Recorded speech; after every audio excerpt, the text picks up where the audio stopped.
जय श्री कृष्णा। राधे राधे जी। आज की कथा में आप सभी भक्तों का हार्दिक स्वागत है। भगवान श्री कृष्ण और श्रीमती राधा रानी की कृपा सदैव आप और आपके समस्त परिवार पर बनी रहे। 16 अक्टूबर 2025 दिन है गुरुवार और आज आप सुनने वाले हैं कार्तिक मास महात्म का 10वां अध्याय। और कल की कथा सुनने के लिए आप सभी भक्तों का बहुत बहुत आभार। और अब आप सुनेंगे कार्तिक मास में सबसे ज्यादा सुनी जाने वाली लापसी और तापसी की कहानी। इस कहानी के विषय में नारद जी कहते हैं कि इस कहानी को प्रतिदिन कार्तिक मास में जरूर सुनना चाहिए। अब नारद जी ऐसा क्यों कहते हैं ये आपको कहानी सुनने के बाद ही पता चलेगा, तो पूरी कहानी को ध्यान से सुनिए। एक गांव था जिसमें दो भाई रहते थे। एक का नाम था लापसी और दूसरे का नाम था तापसी। तापसी हमेशा भगवान की तपस्या में ही लगा रहता था और लापसी सवा सेर की लापसी अर्थात पतला सा हलवा बनाकर पहले भगवान को भोग लगाता, फिर उसे खा लेता। बाकी पूजा पाठ से मंत्र जप से उसे कोई मतलब ही नहीं था। पूजा का मतलब उसके लिए सिर्फ भगवान को भोग लगाना था और भोग लगाने के बाद उस भोग को प्रसाद स्वरूप खा लेता था। तो दोनों के जैसे नाम थे वैसे ही गुण थे। तापसी तपस्या में लीन रहता था और लापसी हलवा बनाकर भगवान को भोग लगाकर खाने में। लेकिन दोनों भाई अपने आप को भगवान का सबसे बड़ा भक्त मानते थे। एक दिन दोनों आपस में ऐसे ही बातें कर रहे थे कि मैं भगवान का सबसे बड़ा भक्त हूँ, और फिर दूसरा भाई कहता कि मैं सबसे बड़ा भक्त हूँ भगवान का। और इसी बात पर दोनों भाई आपस में लड़ने लगे। तापसी बोला, मैं भगवान की रोज तपस्या करता हूँ, इसलिए मैं बड़ा भक्त हूँ। अब इस बात पर लापसी भी कहाँ चुप रहने वाला था। लापसी बोला कि मैं भगवान को रोज सवा सेर लापसी का भोग लगाता हूँ, इसलिए मैं भगवान का सबसे बड़ा भक्त हूँ। संयोगवश नारद जी वहां से उसी समय गुजर रहे थे। उन्होंने इन दोनों को लड़ते हुए देखा तो कारण पूछा। फिर दोनों भाइयों ने नारद जी को खुद को बड़ा भक्त होने का कारण बताया। तापसी ने कहा, मैं सारा दिन भगवान की तपस्या करता रहता हूँ, इसलिए मैं बड़ा भक्त हूँ। और लापसी कहने लगा कि मैं तो भगवान को प्रतिदिन सवा सेर लापसी का भोग लगाता हूँ, इसलिए मैं बहुत बड़ा भक्त हूँ। नारद जी ने उन दोनों को सुना और फिर उन दोनों से कहा कि मैं तुम्हारी भक्ति का फैसला कल करूँगा। दूसरे दिन स्नान इत्यादि करने के बाद लापसी और तापसी अपनी अपनी भक्ति दिखाने के लिए निकल पड़े। तो नारद जी ने चुपके से 1.25 करोड़ की एक एक अंगूठी दोनों के रास्ते में ऐसे रख दी कि उनकी नज़र उस अंगूठी पर पड़े और उन्हें ऐसा लगे कि किसी की कीमती चीज गिर गई है। तापसी की नज़र जब उस अंगूठी पर पड़ी तो चुपचाप उसने अंगूठी उठा ली और जब तपस्या करने लगा तब उसने वो अंगूठी अपने घुटने के नीचे दबा ली और फिर मन ही मन सोचने लगा कि आज तो बड़ी कीमती चीज हाथ लग गई है। अब तो लापसी की सारी हेकड़ी निकाल दूंगा, क्योंकि ये अंगूठी तो काफी कीमती लगती है। इसे बेचने से बहुत सारा धन मिलेगा, जिससे मैं यज्ञ करूंगा और अपने आप ही बड़ा भक्त बन जाऊंगा। लापसी की नजर भी रास्ते में पड़ी हुई अंगूठी पर पड़ी, पर उसने उस पर ध्यान ही नहीं दिया। भगवान को भोग लगाकर लापसी खाने लगा। लापसी को भी रत्नजड़ित अंगूठी दिखी थी, पर उसने सोचा ये मेरे किस काम की है। इसे कोई भी अगर मेरे पास देखेगा तो मेरी गर्दन काट देगा और इसे ले जाएगा। ऐसा विचार करके उसने अंगूठी को अनदेखा कर दिया। जब नारद जी सामने आए तो दोनों ने पूछा, बताइए देवर्षि, हम दोनों में से कौन बड़ा है। तब नारद जी ने तापसी को खड़े होने को कहा और पूछा कि तेरे घुटने के नीचे क्या है। जब तापसी खड़ा हुआ तो उसके घुटने के नीचे दबी हुई अंगूठी दिखाई पड़ी। नारद जी तापसी से बोले, इतनी तपस्या करने के बाद भी तुम्हारी चोरी की आदत नहीं गई। तुमसे तो लापसी ही बड़ा है और तुम्हें तुम्हारी तपस्या का कोई फल भी नहीं मिलेगा, क्योंकि तुम्हारा ध्यान तो चोरी की तरफ था। तब तापसी शर्मिंदा होकर नारद जी से माफी मांगने लगा और पश्चाताप करने लगा। उसने नारद जी से पूछा, हे प्रभु, मुझे बताइए कि मेरी भक्ति का फल मुझे कैसे मिलेगा। अब जो नारद जी ने बताया वो सबके लिए बहुत समझने की बात है। नारद जी ने कहा कि अगर कोई किसी भी दिन गाय और कुत्ते की रोटी नहीं बनाएगा तो उसका संपूर्ण शुभ फल जो है वो तुझे प्राप्त होगा। मतलब जो भी पुण्य वो करेगा व्यक्ति, उसका फल तापसी को मिल जाएगा। और अगर कोई ब्राह्मण को भोजन कराकर दक्षिणा नहीं देगा तो उसका फल भी तुझे मिलेगा। यदि कोई साड़ी किसी को दे और उसके साथ उसका ब्लाउज न दे तो उसका भी जो पुण्य फल होगा वो तुझे मिल जाएगा। यदि कोई एक ही दिए से दूसरा दिया जलाएगा तो उसका भी जो पुण्य फल होगा वो तुझे मिल जाएगा। और अगर कोई सारी कहानी सुने लेकिन तुम्हारी कहानी न सुने तो उसका भी जो पुण्य फल होगा वो तुम्हें ही मिल जाएगा। उसी दिन से हर कहानी के अंत में लापसी और तापसी की कहानी जरूर सुनी जाती है। इस कहानी से कई सारी शिक्षा मिलती है, जैसे कि अपनी की गई पूजा पाठ और तपस्या का कभी भी घमंड नहीं करना चाहिए। दूसरा, सरलता में ही भगवान का वास माना गया है। जो व्यक्ति जितना सरल होगा और जितने सरल भाव से भगवान की पूजा आराधना करेगा या यथासंभव भगवान की भक्ति करेगा, उसी को भगवान की कृपा मिल जाती है। तो भगवान की कृपा के लिए जरूरी नहीं है कि कोई ज्ञानी हो, ये भी जरूरी नहीं है कि बहुत देर तक भक्ति करे, पूजा करे, मंत्रों का जप करे। जरूरी ये है कि जो 2 मिनट भी मिले, उस 2 मिनट में पूरी तरह से भगवान के पास ही समर्पित भाव से रहे। और अब आप सुनेंगे कार्तिक मास का आज का अध्याय। सत्यभामा ने कहा, हे प्रभु, आप तो सभी कालों में व्यापक हैं और सभी काल आपके आगे एक ही समान है। फिर यह कार्तिक मास ही सभी मासों में श्रेष्ठ क्यों है? आप सब तिथियों में एकादशी और सभी मासों में कार्तिक मास को ही अपना प्रिय क्यों कहते हैं? इसका कारण बताइए। भगवान श्री कृष्ण ने कहा, हे भामिनी, तुमने बहुत अच्छा प्रश्न किया है। मैं तुम्हें इसका उत्तर देता हूँ, ध्यानपूर्वक सुनो। इसी प्रकार एक बार महाराज बेन के पुत्र राजा पृथु ने प्रश्न के उत्तर में देवर्षि नारद से प्रश्न किया था, जिसका उत्तर देते हुए नारद जी ने उसे कार्तिक मास की महिमा बताते हुए कहा, हे राजन, एक समय शंख नाम का एक राक्षस बहुत बलवान एवं अत्याचारी हो गया था। उसके अत्याचारों से तीनों लोकों में त्राही त्राही मच गई। उस शंखासुर ने स्वर्ग में निवास करने वाले देवताओं पर विजय प्राप्त करके इंद्र आदि देवताओं एवं लोकपालों के अधिकारों को छीन लिया। उससे भयभीत होकर समस्त देवता अपने परिवार के सदस्यों के साथ सुमेरु पर्वत की गुफाओं में बहुत दिनों तक छुपे रहे। तत्पश्चात वे निश्चिंत होकर सुमेरु पर्वत की गुफाओं में ही रहने लगे। उधर जब शंखासुर को इस बात का पता चला कि देवता आनंद पूर्वक सुमेरु पर्वत की गुफाओं में निवास कर रहे हैं, तो उसने सोचा कि ऐसी कोई दिव्य शक्ति अवश्य है जिसके प्रभाव से अधिकारहीन यह देवता अभी भी बलवान है। सोचते सोचते वह इस निर्णय पर पहुंचा कि वेद मंत्रों के बल के कारण ही देवता बलवान हो रहे हैं। यदि उनसे वेद छीन लिए जाएं तो वे बलहीन हो जाएंगे। तब ऐसा विचार कर शंखासुर ब्रह्मा जी के सत्यलोक से शीघ्र ही वेदों को हर लाया। उसके द्वारा ले जाए जाते हुए वेद भय से उसके चंगुल से निकल भागे और जल में समा गए। शंखासुर ने वेद मंत्रों तथा बीज मंत्रों को ढूंढते हुए सागर में प्रवेश किया, परंतु न तो उसको वेद मंत्र मिले और न ही बीज मंत्र। जब शंखासुर सागर से निराश होकर वापस लौटा तो उस समय ब्रह्मा जी पूजा की सामग्री लेकर सभी देवताओं के साथ भगवान विष्णु की शरण में पहुंचे और भगवान को गहरी निद्रा से जगाने के लिए गाने बजाने लगे और धूप गंध आदि से बारंबार उनका पूजन करने लगे। धूप दीप नैवेद्य आदि अर्पित किए जाने पर भगवान की निद्रा टूटी और वह देवताओं सहित ब्रह्मा जी को अपना पूजन करते हुए देखकर बहुत प्रसन्न हुए और कहने लगे, मैं आप लोगों के इस कीर्तन एवं मंगलाचरण से बहुत अधिक प्रसन्न हूँ। आप अपना अभीष्ट वरदान मांगिए, मैं अवश्य ही प्रदान करूंगा। जो मनुष्य आश्विन शुक्ल की एकादशी से देवोत्थान एकादशी तक ब्रह्म मुहूर्त में उठकर मेरी पूजा करेंगे, उन्हें तुम्हारी ही भांति मेरे प्रसन्न होने के कारण सुख की प्राप्ति होगी। आप लोग जो पाद्य, अर्घ्य, आचमन और जल आदि सामग्री मेरे लिए लाए हैं, वे अनंत गुणों वाली होकर आपका कल्याण करेंगी। शंखासुर द्वारा हरे गए संपूर्ण वेद जल में स्थित हैं। मैं सागर पुत्र शंखासुर का वध करके उन वेदों को अभी लाए देता हूँ। आज से मंत्र, बीज और वेदों सहित मैं प्रतिवर्ष कार्तिक मास में जल में विश्राम किया करूंगा और अब मैं मत्स्य का रूप धारण करके जल में जाता हूँ। तुम सब देवता भी मुनीश्वरों सहित मेरे साथ जल में आओ। इस कार्तिक मास में जो श्रेष्ठ मनुष्य प्रातःकाल स्नान करते हैं, वे सब यज्ञ के अवभृत स्नान द्वारा भली भांति नहा लेते हैं।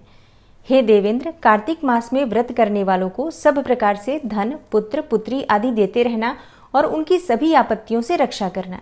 हे धनपति कुबेर, मेरी आज्ञा के अनुसार तुम उनके धन धान्य की वृद्धि करना, क्योंकि इस प्रकार का आचरण करने वाला मनुष्य मेरा रूप धारण करके जीवन मुक्त हो जाता है। और जो मनुष्य जन्म से लेकर मृत्यु पर्यंत विधि पूर्वक इस उत्तम व्रत को करता है, वह आप लोगों का भी पूजनीय हो जाता है।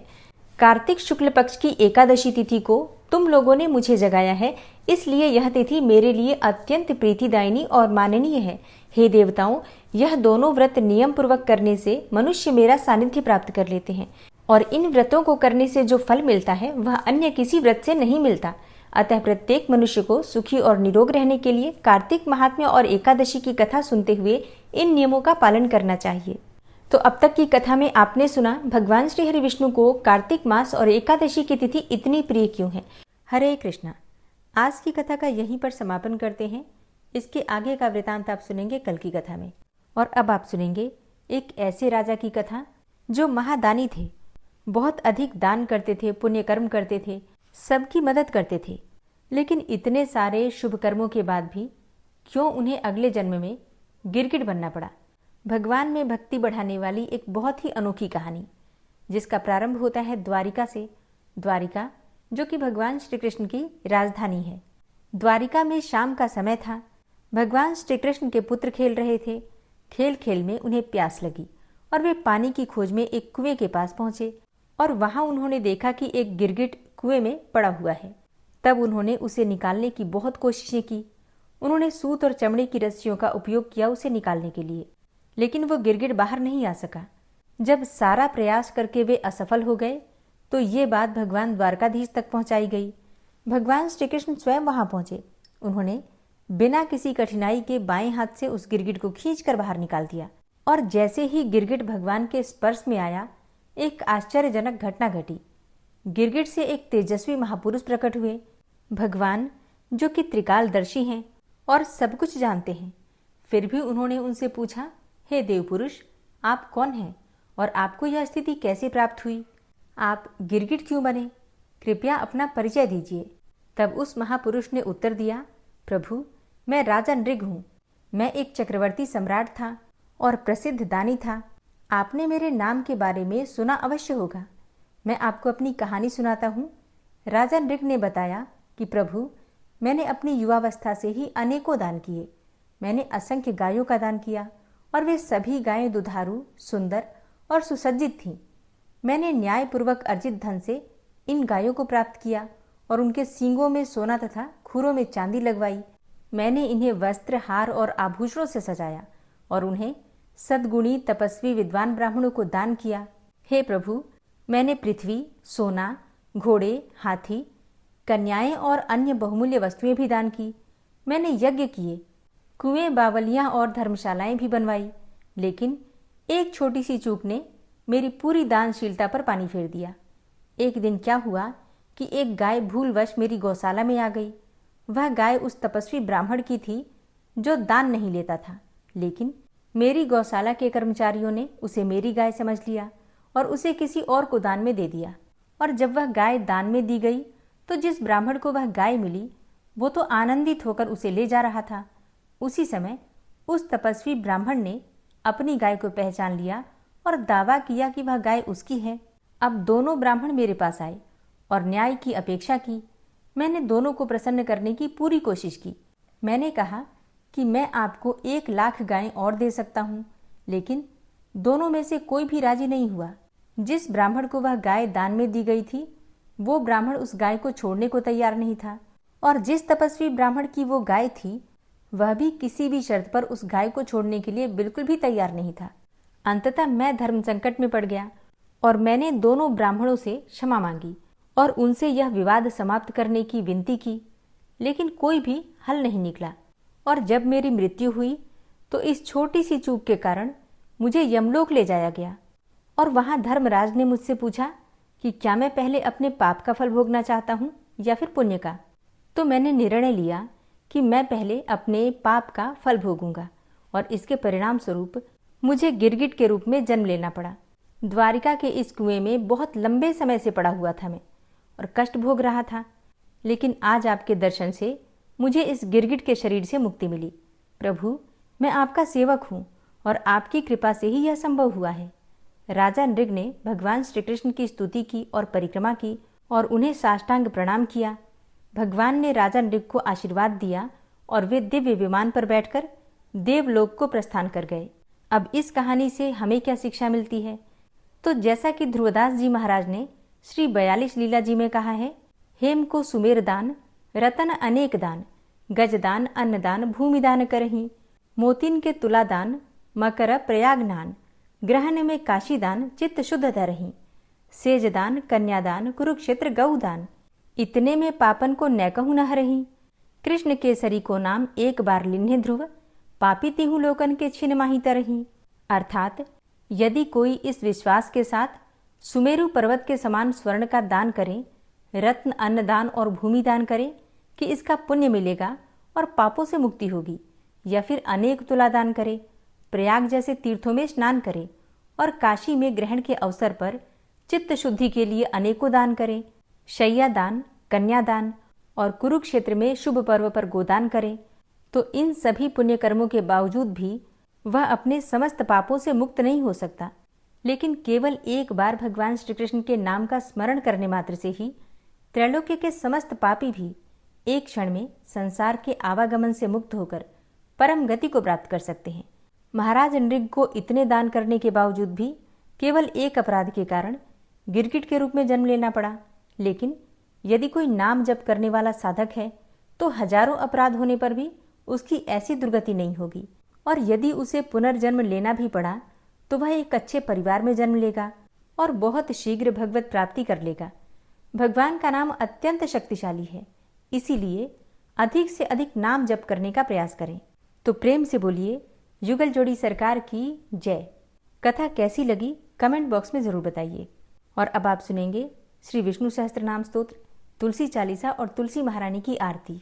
ओम विश्वं विष्णुर्वषट्कारो भूतभव्य भवत्प्रभु भूतकृत भूतभृत भावो भूतात्मा भूतवाहन भूतात्मा परमात्मा च मुक्तानां परमागति अव्ययः पुरुषः साक्षी क्षेत्रज्ञो अक्षर एव च योगो योग विदाम नेता प्रधान पुरुषेश्वरः नारसिंह वपुः श्रीमान केशवः पुरुषोत्तम सर्वः शर्वः शिवस्थाणुर्भूतादिर्निधिर्व्ययः संभवो भावनो भर्ता प्रभवः प्रभुरीश्वरः स्वयंभू शंभुरादित्यः पुष्कराक्षो महास्वनः अनादिनिधनोधाता विधाता धातुरुत्तमः अप्रमेयो ऋषिकेश पद्मनाभो अमरप्रभु विश्वकर्मा मनुस्त्वष्टा स्थविष्ठः स्थविरो ध्रुवः अग्राह्यः शाश्वतः कृष्णो लोहिताक्षः प्रतर्दन प्रभूतस्त्रिककुब्धाम पवित्रं मङ्गलं परम् ईशानः प्राणदः प्राणो ज्येष्ठः श्रेष्ठः प्रजापति हिरण्यगर्भो भूगर्भो माधवो मधुसूदनः ईश्वरो विक्रमी धन्वी मेधावी विक्रमः क्रमः अनुत्तमो दुराधर्षः कृतज्ञः कृतिरात्मवान् सुरेशः शरणं शर्म विश्वरेताः प्रजाभवः अह संवत्सरो व्याल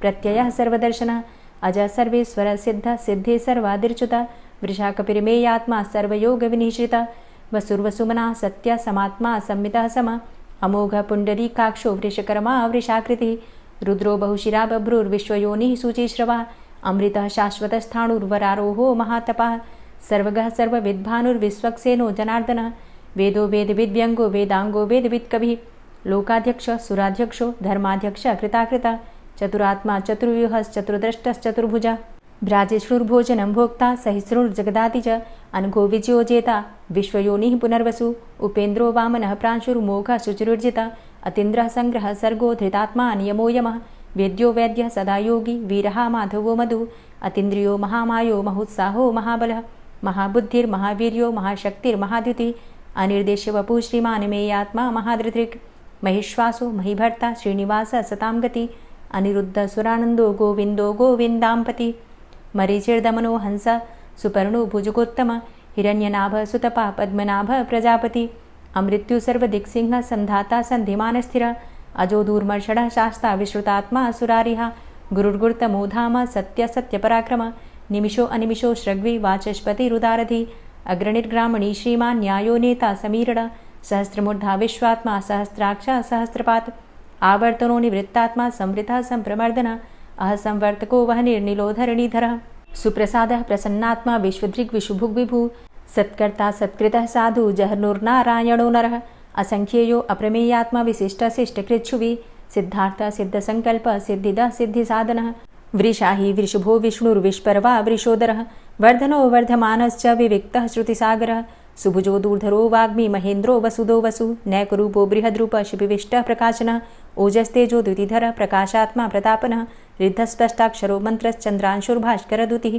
अमृतांशुद्भवो भानु शशबिन्दुः सुरेश्वरः औषधं जगतः सेतु सत्यधर्मपराक्रमः भूतभव्य भवन्नाथ पवनः पावनो नलः कामः कामकृत्कान्तः कामः कामप्रदः प्रभु युगादिकृद्युगावर्तो नैकमायो महाशनः अदृश्योऽव्यक्तरूपश्च सहस्रजितनन्तजित् इष्टो अविशिष्ट शिष्टेष्ट शिखण्डी नहुसो वृष क्रोधः क्रोधकृत्कर्ता विश्वबाहुर्महीधरः अच्युतः प्रतितः प्राणः प्राणदो वासवानुजः अपां निधिर्धिष्ठानं प्रमत्तः प्रतिष्ठितः स्कन्दः स्कन्दधरो धूर्यो वरदो वायुवाहनः वासुदेवो बृहद्भानुरादिदेवः पुरन्दरः अशोकस्तारणस्तारः शूरः सौरिर्जनेश्वरः अनुकूलः शतावर्त पद्मी पद्मनिभेक्षणः पद्मनाभो अरविन्दाक्ष पद्मगर्भ शरीरभृत् महर्धिरिद्धो वृद्धात्मा महाक्षो गरुडाध्वजः अतुलः शरभो भीमो समयज्ञो हविर्हरि सर्वलक्षणलक्षण्यो लक्ष्मीवान् समितिञ्जय वीक्षरो रोहितो मार्गो हेतुर्दामोदरः सः महीधरो महाभागो वेगवान् मिताशन उद्भवः क्षोभणो देव श्रीगर्भ परमेश्वर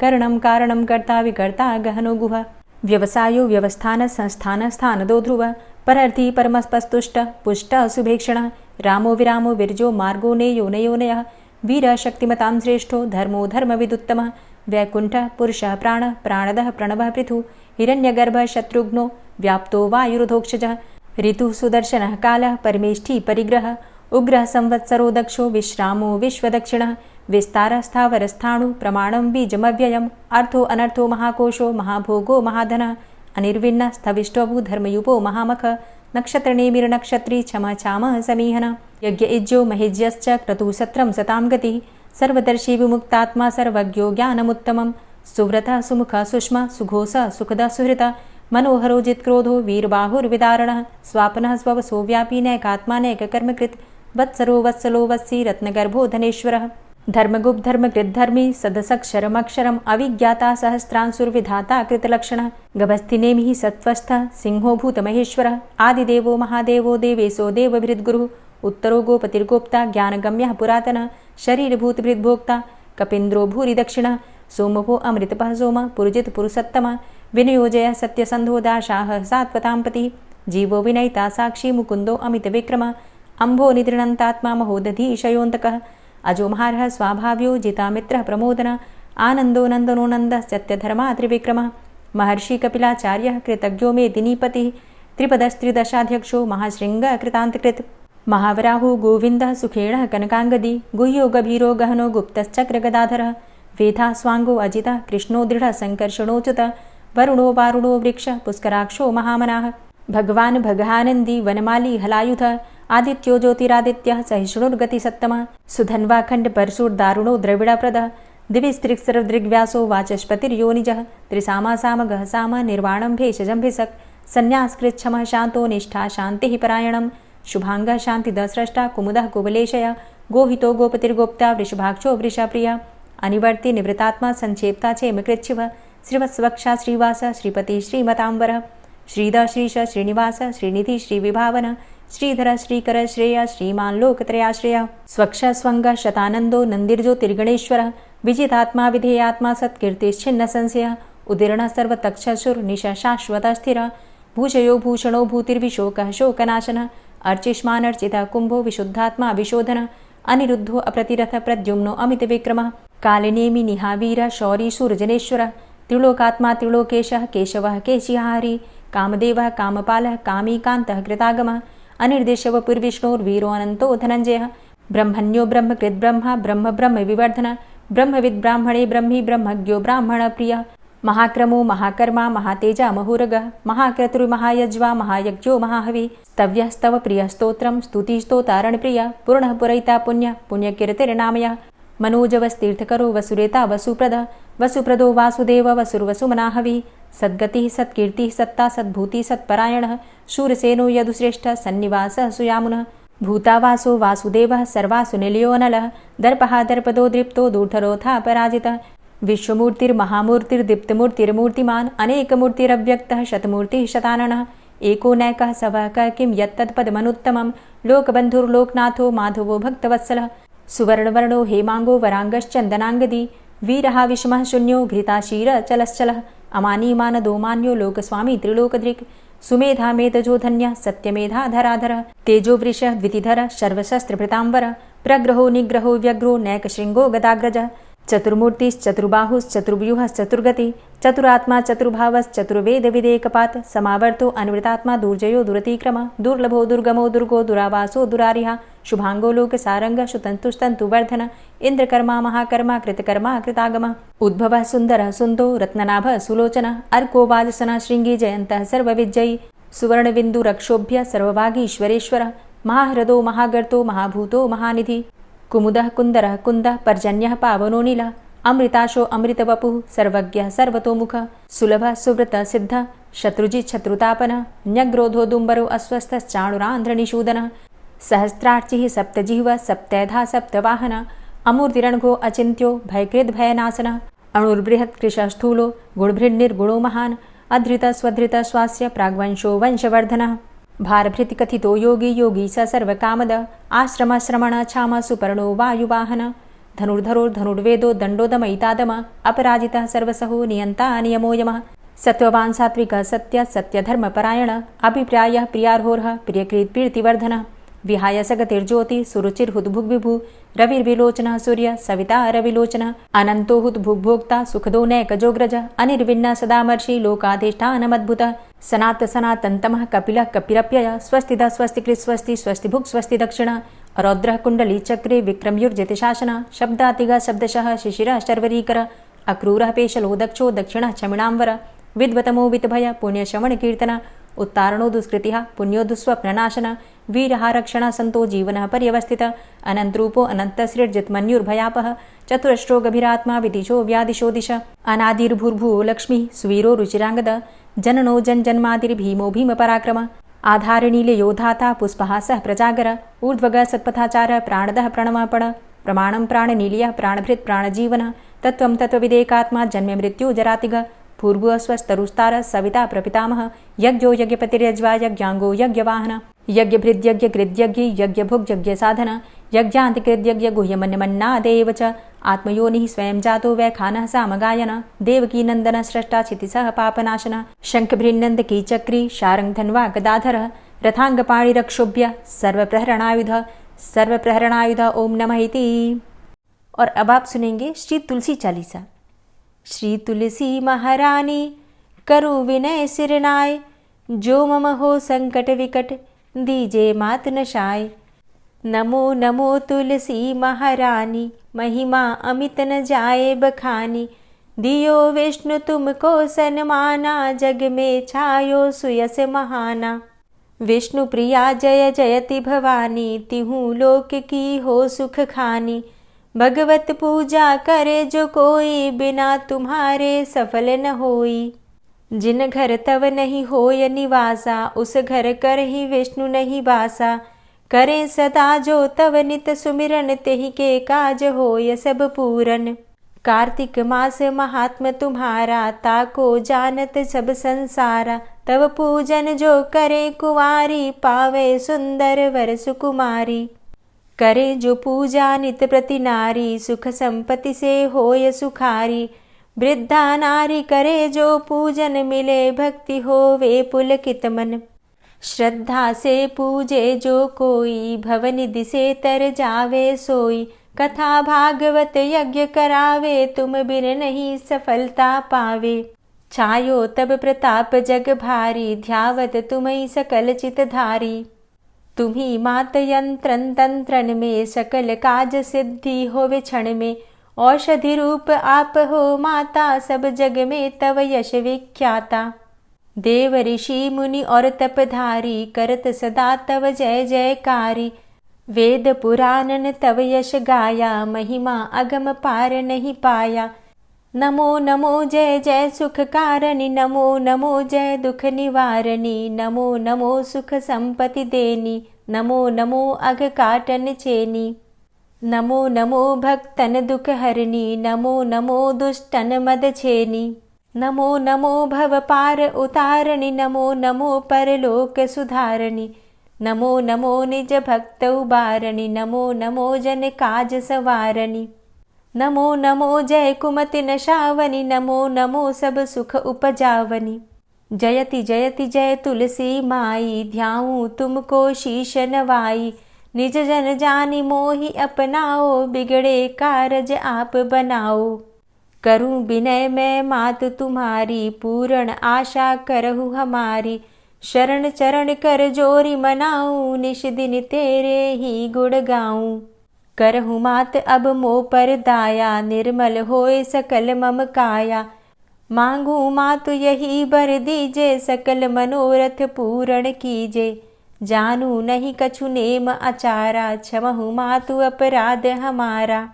12 मास करे जो पूजा तासम जग में और नहीं दूजा।